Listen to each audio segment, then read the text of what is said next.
if we look at it as just one moment, that's an experience. If we are a little bit more present for a moment, a little bit more calm for a moment, that's an experience. And that is wonderful. That's fantastic.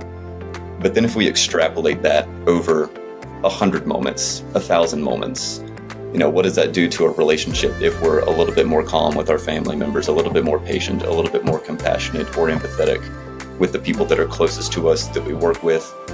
And that's where we feel like the real magic is. Welcome, tribe. I'm Maya Rose. And I'm Gerald Rogers. We're about to embark on another mind-expanding episode where we dive deep into the realms of psychedelics, sex, and the superconscious. This is a transformational experience of healing, manifestation, increased clarity, flow, and alignment. So join us on this sacred journey as we receive the codes of transformation from scientists and psychonauts, shamans, tantra masters, mystics, and more. Together, we'll unravel the secrets of plant medicine, sex magic, and other tools to tap into higher states of consciousness. So why are we here? To answer the call, to share our passions, and to be advocates for alternative healing. So get ready for a ride that transcends the ordinary and leads you to the extraordinary, because living a legendary life is not just a choice. It's a sacred adventure. I am so excited for today's podcast. Today I've got my good friend Nathan Carnley on. We've gotten to share several spaces together. We've gotten to know you over the past few months, and really excited. Nathan is running something called Elixium, which is a company that focuses on Kana. So first of all, Nathan, welcome today. I'm excited for this conversation. And I just want to start out by asking what Kana is. Is Kana a psychedelic? How do you explain it? Is it legal, not legal? All the questions that people may have about Kana. Yeah, absolutely. So the first thing is that it is not a psychedelic. We like to clarify that first, and that it is psychoactive. And typically we don't even like to use the term psychoactive because it can sound similar enough. So like, for example, caffeine is a psychoactive, and we would definitely not consider that psychedelic. But Kana is an extract from the plant. It's called a Scaletium tortuosum, is its Latin name. And that is from South Africa. And it's been used traditionally for thousands of years at this point for, it's really one of these very versatile kinds of plants. So it can be used for stress relief, for focus, for energy, for pain relief, for relaxation, and sociability. It really is a very versatile plant here, and it really just depends on the intention behind how we're going to apply it. Yeah. As far as the legality goes, it is legal in every country in the world, and should get us started. What others? Yeah, well, thank you for explaining that. And I know this show is called Psychedelics, Sex, and the Superconscious. So a lot of times we focus on psychedelics, but I really wanted to have you on today so we could talk about Kana, how it's used, and also how Kana is used along with psychedelics to be able to really help somebody integrate from them. And I want to hear how you got into it in a moment. But first of all, it's really interesting. I want to share with you my first experience of Kana and how it was different. And maybe you can add a little bit into that as well. So my first experience with Kana, I actually went to a kava bar. So it was a kava bar down in the Phoenix area. They served kava and Kana. And for those people who don't know what kava is this root drink that you have that helps reduce anxiety, and it's often used for people that are alcoholic. They'll go to kava bars instead, and as they're weaning themselves off of alcohol. I don't think it tastes very good, but kind of makes your mouth numb and has this interesting effect. Well, I was at this kava bar, and they also served Kana, and I asked the guy at the bar, and this is when I say bar, just like anybody can walk in. I don't think there's like an age limit. They are checking IDs or anything. And I said, well, what's Kana? And he said, well, it's going to help you feel really good and kind of euphoric. It'll help you feel really social. And I said, okay, make me up something. He made me up this tall glass. And I remember drinking it. I was there with my friend and just feeling this like super euphoric feeling super connected to her, very happy, very social. But then I had an interesting thing happen, which was after about an hour or two, I started feeling kind of sick and actually ended up having kind of a bad experience with it. And so I said, I'm just going to stay away. And I don't know if he gave me too much or what was going on. But then when I met you and really learned more about Kana, what it is, how to use it, I ended up having a totally different experience, which was that which also felt euphoric, but very calming as well. So I'm just curious, in case there's anybody else out there that maybe has experienced that at a Kana bar, what should you be looking for when you're actually looking to use Kana? Can you have too much of it? Is there adverse reactions? What are your thoughts on that?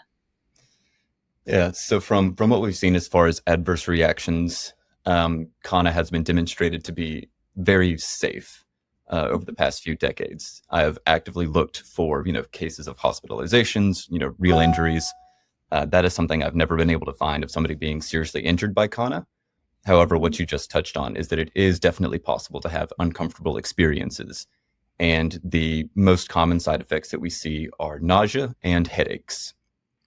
And it appears that that is most often when somebody has either taken it on an empty stomach, taken a bit too much, or no, there was something else that was coming to mind, but no, those are the two, with an empty stomach or taking too much.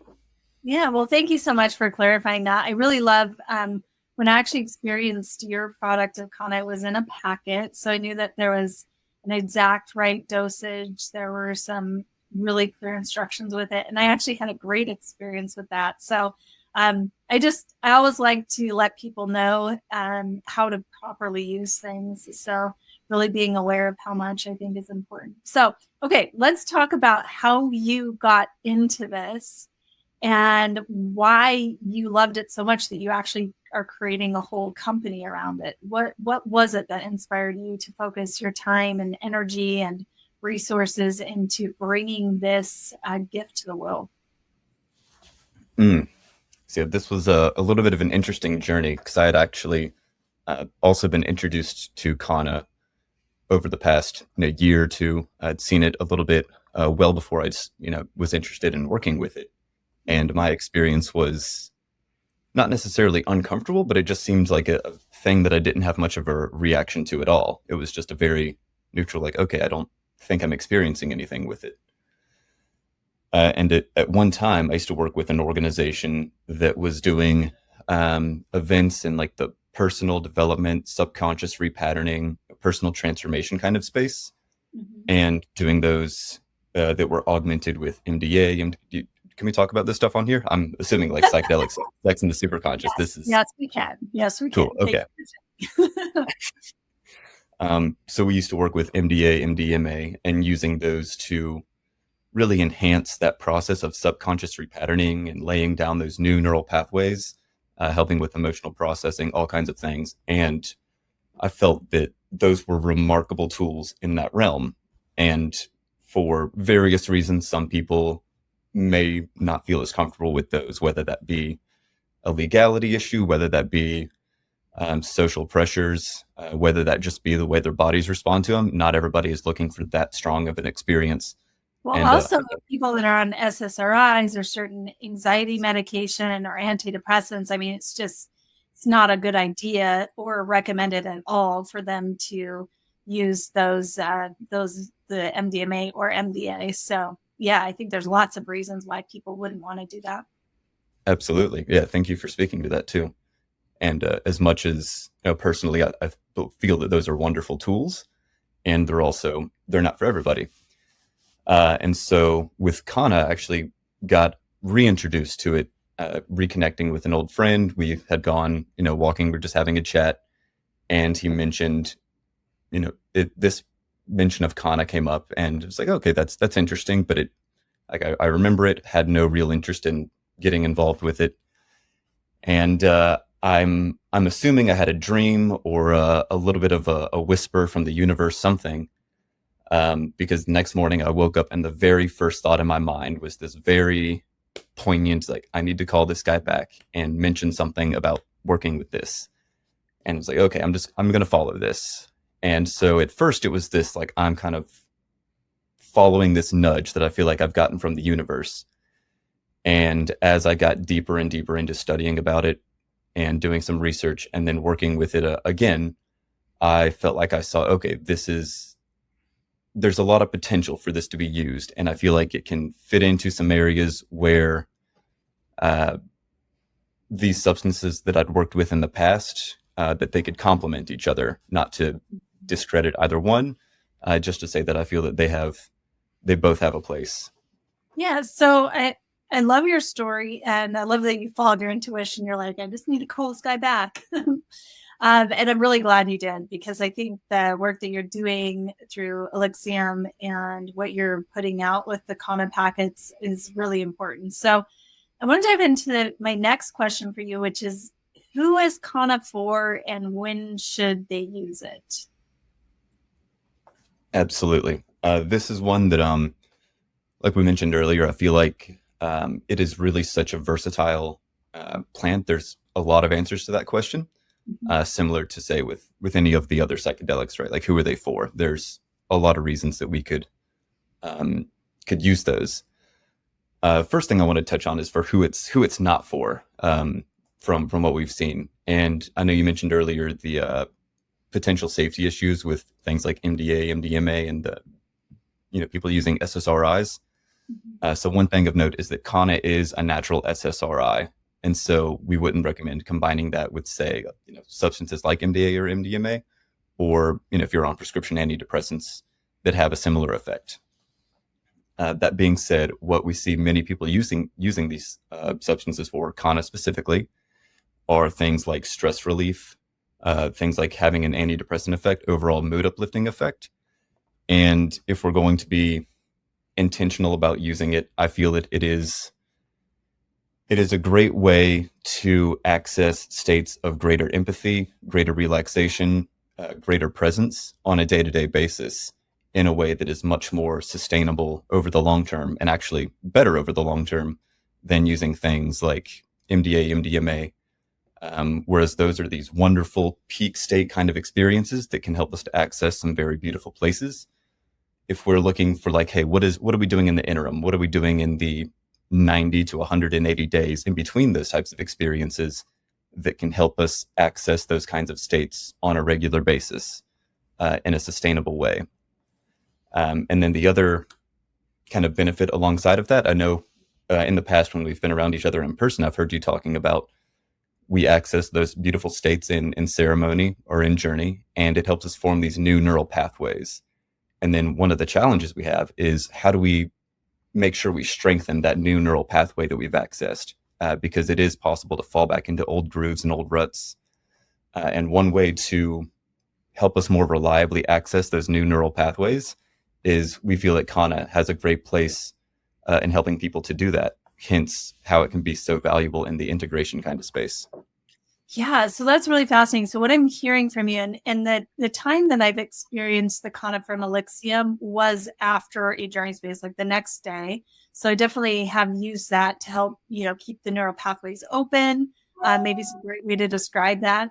One of the things that I think is that I'm hearing from you is that Kana is a natural SSRI. So does that mean that it helps enhance the serotonin in the brain? Is that what you mean by that? Is that it will slow down the breakdown of serotonin in the body. And so it keeps whatever serotonin we have around, or we have already present, for a little bit longer. Comparing the two of them, whereas like MDA, MDMA, those kinds of substances can kind of like force our body to release an excess of serotonin, whereas SSRIs, or Kana in this case, help us to like more effectively use what is already present.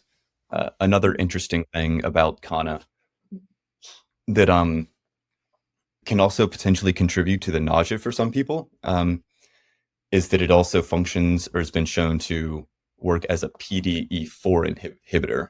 That is phosphodiesterase 4. We can get into some of the biology there, but there's 11 classes of these PDEs, and PDE4 specifically, with many prescription antidepressants, when we take those, it upregulates PDE4, which then decreases our body's sensitivity to serotonin. So the old story about folks who start taking a prescription antidepressant, and then over time they need more and more and more. And then because their body has become more and more resistant to serotonin, it impacts like gut health, the amount of the substance they need to take, and those other things. Yeah. So with the this 1-2 effect of functioning as an SSRI and inhibiting PDE4 prevents our body from building up that tolerance to serotonin. Wow, this is just fascinating. So, okay, I have so many questions running through my head. I'm just gonna reflect back some of what I heard and just tell me if I'm on the right track. So, from what I'm hearing from you, Kana is great because it helps us retain the serotonin that we already have. So we can keep those high moods more often. We can use it regularly because it's not a serotonin dump within our brain. So this is something that for those who are using MDMA or involved in MDMA or MDA therapies, this can help them retain the serotonin in between journey space. And also for anybody who's not journeying, it is just a safe and effective way and legal way for everybody to be able to keep their serotonin levels high so that they can be in a more enhanced mood or state. Is that right? Did I get that right? That's the gist, yes. Awesome. Okay, so and what you've created are little packets that people can buy, and it comes in a powder form, and you just put it in your water and mix it up and drink it. So, how often do you recommend that somebody uses Kana? Is this like an everyday thing? Is this something where I'm like, okay, well, one of the things too that I will mention, Nathan, is I've been using SAMe to help restore my serotonin levels and things like that. But I'm really interested in exploring more how I can use Kana to be able to keep the serotonin levels high, to keep the moods regulated, and also my mood enhanced. Is this something that you recommend doing in cycles like microdosing, where you're like 2 days on, 1 day off, or you have a 3-month period of Kana? Or is this just something that somebody can take every day? Is this something where if you're going to experience like an MDMA therapy, you would do more of it afterwards? How would you recommend that somebody like me just use that on a daily basis to keep my mood enhanced and my serotonin levels up? Yeah, for things like this, we would typically recommend not using this every day. Okay. It has been shown to be safe, so we're not necessarily concerned about harmful side effects as much as just allowing your body to not become too adapted and too reliant on any particular substance. What we've, like many folks will recommend using, say, for like 5 days on, 2 days off, or 2 days on, 1 day off, developing some kind of cycle for yourself. There is also some folks will reserve it and use Kana, say, if they start feeling especially stressed because of its ability to relieve stress. And some folks, they may want to reserve it for a more social situation because it can help with feeling more open and calm and relaxed. It is known for its empathogenic kind of quality, similar to MDA, MDMA. Yeah. There are some folks who will, call Kana nature's MDMA. We feel that while some people can definitely get to that kind of place and can definitely have that kind of experience, I personally hesitate to use that kind of analogy because it, for many people, has us expecting that kind of a response. And while I feel that is maybe just a bit more intense than what Kana can consistently provide for most people. Well, I definitely have felt a euphoric feeling when I'm on it, felt more social or connected to people. But what I love, I'm almost just imagining like carrying some little packets in my purse. And if I'm having a super stressful day, just having some Kana. Or the other thing I would really love some more clarity around is for people who are participating in MDMA therapies or ceremonies where there's a serotonin dump. Can Kana be used before and after? Is there some kind of recommendation for that?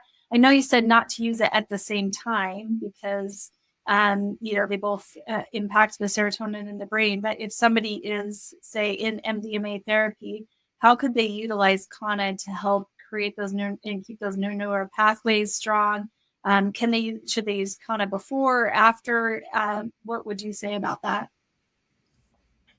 Yeah, here at Elixium, we would just recommend giving yourself a couple days before. And as far as afterwards, we feel that can be resumed a little bit sooner. And we found that it is very nice as like the next day to help where some people experienced a little bit of that crash. And so to help us kind of come back to baseline. And then in addition to that, in terms of like the integration and how do we take those peak state experiences into our daily lives, that's where developing a protocol and say like, hey, I'm going to use this for 2 days on, 1 day off, or 5 days on, 2 days off, and using it as a way to mindfully integrate those new neural pathways. We feel that would be an appropriate measure for afterwards. Yeah. Well, I love that. So how can people get a hold of the Kana from Elixium? And again, I just want to say too, I feel like Kana, just like any other thing that would be impacting or affecting your mood, I would just highly recommend going with a quality product, because like I was sharing at the beginning of this, even though I was at this kava and Kana bar and I had this drink, I didn't know how much was in it. I didn't know, the quality of the Kana wasn't mixed with something else. I had some adverse effects. I didn't feel good. I mean, I had the euphoric effects first, and then I didn't feel good afterwards. And I've used your products and I feel great. So where can somebody find, either from you or somewhere else, high quality Kana? How do they know that it's good? How do they know how much to take? Can you give some direction there? Yeah, if they want to get it from us, we have a website that is elixium.us, and they can buy that there. And our blends, we do include a few other things in there. We have some minerals and electrolytes, along with, depending on the specific blend, some different other herbal extracts that can supplement the Kana. As far as buying Kana in general, one thing that's really nice is to be able to see, I like this, is when somebody can show me a breakdown of the different percentages of the different alkaloids that are present in the Kana. We have a few main primary ones: mesembrine, mesembryanone, delta-7 mesembryanone, and being able to see a breakdown, I feel like seeing that somebody's doing their testing is a good metric. And then with these kinds of substances, what we see is that there is the original plant matter is extracted, and then that extract is sprayed over something soluble like a dextrose powder. And so even when you're dealing with these extracts, they are very often still like 5% of the actual alkaloid content. And this is not to say anything negative about these things, right? I know sometimes people will feel weird about the dextrose being there, but it's just for these types of substances. If it was a completely pure substance, we'd be looking at concentrations that would be so potent that they would be difficult, potentially even dangerous to work with, where, a little bit too much here, a few milligrams too much turns into a very uncomfortable, if not dangerous dose. Yeah. And can you say the website one more time? Is that elixium.us? That is correct. elixium.us. And you mentioned you had a couple of different blends in there. So I want to hear about the different blends and actually which one you would recommend for me. We're just going to let people listen in on this conversation, because I've been really excited for this conversation, because I've been feeling drawn, much like you said before, your intuition prompted you to talk more to that man that told you about Kana in the first place. And my intuition's been guiding me to work with Kana more. So I'm curious, for when I go on the website, what kind of blends do you have? What do you recommend for me? Just knowing what I do and how I operate. I'd love to hear more about that. Yeah. Well, first, could you tell me what sort of experiences do you feel like you'd be looking for? Well, I think for me, what I'm craving and why it's a led to Kana is just more of a mood stabilizer. I've noticed, because of the work that I do and some of the different things that I do with different medicines, herbs, just the work I do with different people, where I'm constantly in communication with people who sometimes are on the highest of highs and sometimes going through like a dark night in the soul and calling me. Plus, I'm a woman and have hormonal cycles and different things. I'm empathic. So I think for me, what I'm really craving and looking for is just something that will take the edge off the highs and the lows and maybe give me a more stable mood that will be consistent throughout the day. Yeah, absolutely. So for you specifically, I would typically go with our what we call synergy, and that is our original kind of blend, and that primarily focuses on Kana, and then we also include velvet bean with that. And so the reason we do that is because one of the ingredients in Kana, one of the alkaloids there, is a really potent antioxidant that prevents the breakdown of tyrosine, I believe. I'll go back and double check some of my notes, but I believe it's tyrosine. And the reason is that's important is because that process eventually leads to the creation of dopamine. And so what Velvet Bean does for us is that it has a dopamine precursor, L-Dopa, a natural dopamine precursor. And so even though Kana can function as this, prevent the breakdown of tyrosine and, that process of turning that into dopamine, when we give ourselves that precursor, we are still able to generate the dopamine. And so we want that to maintain that focus, that kind of productivity, that energy. Ooh, I like that. Okay, productivity and energy, yes. More serotonin, dopamine, yes. So I like that. I like the sound of Velvet Bean too. I don't know why. It sounds exotic, healthy. Anyway, yeah, I really like that. There's some interesting research behind that one too. That is some interesting things coming out. The other one we have. Share. Okay. Yeah, absolutely. You want to hear a little bit about Velvet Bean? Yeah. So the suggestions coming out from some of the more recent studies actually relate to Parkinson's. And now I'm far from an expert in Parkinson's, but my loose understanding is that it is related to dopamine in the sense that dopamine is responsible for some of our movement as well. I couldn't explain to you exactly how that process works, but we also know that many of the prescription drugs for Parkinson's are synthetic forms of L-Dopa, the precursor to dopamine. And the possibility is that the dopamine precursor found in Velvet Bean, due to it being natural, is over the long term safer, more affordable, more accessible for many people, especially if they're going to be, using it as a treatment and taking it regularly.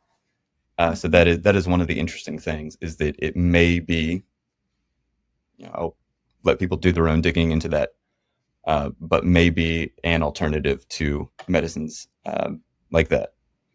Yeah. Oh, I like that. Okay, this is amazing. And I just want to say, I love how your mind works. I love the way that you can dig into things and the way that you understand how they work, and also that you have that side of you that follows your intuition and that really knows the path that you're supposed to go on and where you're supposed to use your gifts. And I just really want to speak to you as a person. I really feel a grounding energy from you.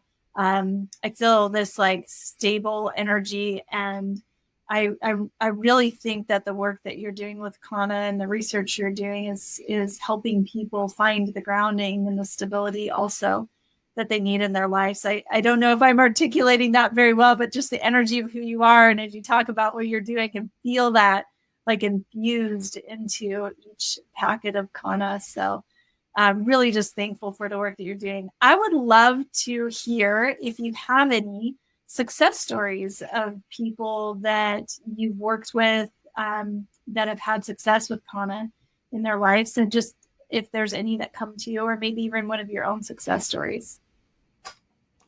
Yeah, absolutely. There's a couple that come to mind.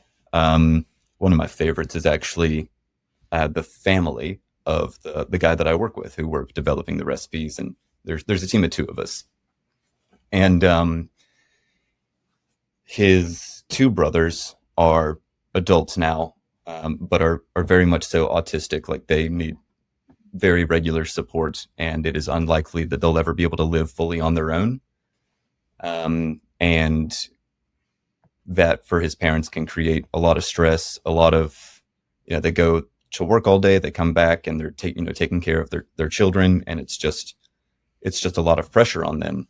And he mentioned that with his stepfather, for the first time in in years, at least that he was able to witness, was able to be much more present, much more calm, and much more patient with his, adult autistic children. And that is, I really love that, because it is, like we said, something that is safe and effective that we can use on a regular basis. And if we look at it as just one moment, that's an experience. If we are a little bit more present for a moment, a little bit more calm for a moment, that's an experience. And that is wonderful. That's fantastic. But then if we extrapolate that over 100 moments, 1,000 moments, what does that do to a relationship if we're a little bit more calm with our family members, a little bit more patient, a little bit more compassionate or empathetic with the people that are closest to us, that we work with? And that's where we feel like the real magic is. And the benefit of these substances, they're a bit more mild, where we have the psychedelics that give us these beautiful peak state experiences. And then it can be sometimes more difficult to find that groove again. Whereas if we have something to help us get back into that groove, we can then have those moments that extrapolated over a year, over 2 years, could completely transform a relationship, or, what it means to be with your wife, what it means to be with your family. That is so beautifully said. Thank you so much. And I think that's really the biggest benefit of using Kana. If you're feeling called to try it out, just one moment of being more present, the next moment of being more present, the next moment, how does that impact your relationships, your life? And again, just to reiterate what you said, sometimes when we're using these psychedelics, that where we have these peak experiences, we also can have the crashes afterwards. Where we have the big expansions, there can be the contractions. So what can we use to help take the edge off the contractions or the crashes? And also what can be used that helps us to expand in a more gentler way? And I really feel like Kana is a tool for doing that. So again, thank you for the work that you're doing. I think that's a lovely note to leave on. And thank you for that story. And again, if you're listening to this, Elixium.us, and check out the products. They're all legal. They're wonderful in helping enhance your mood. And there's different blends on there. So definitely pick whichever blend you feel called towards. Nathan, what are your final words, or what's the final message you want to leave with everybody that's listening in today?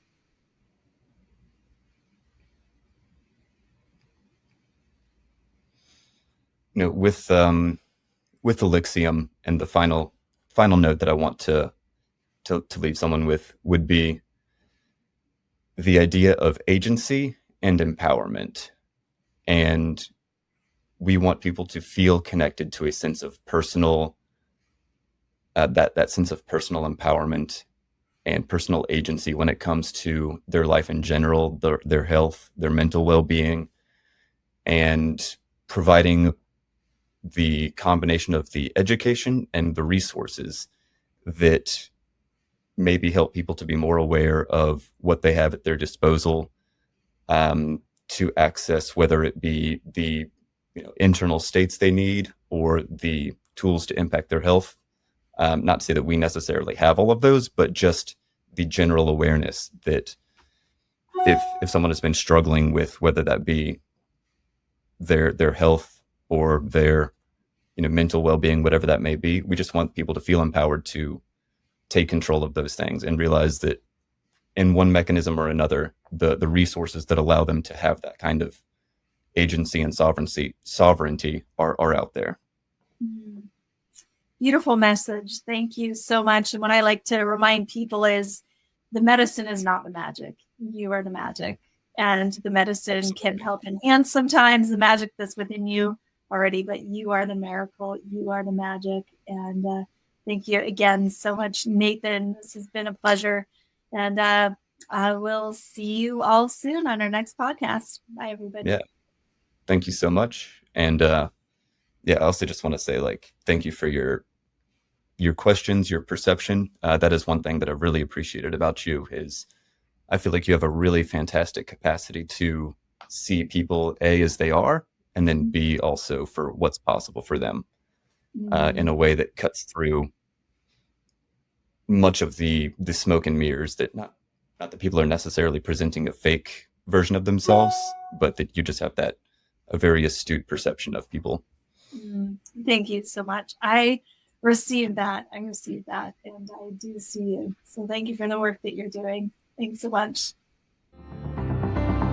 Thank you, legendary explorers, for joining us on this cosmic journey today. Your curiosity fuels our exploration of psychedelics, sex, and the superconscious. If you're hungry for more, dive into our website and connect with us on social media. All the links are in the show notes. And stay tuned for our next mind-expanding episode. We can't wait to talk to you again in our next adventure. Until then, remember, this is your life. So, make it legendary.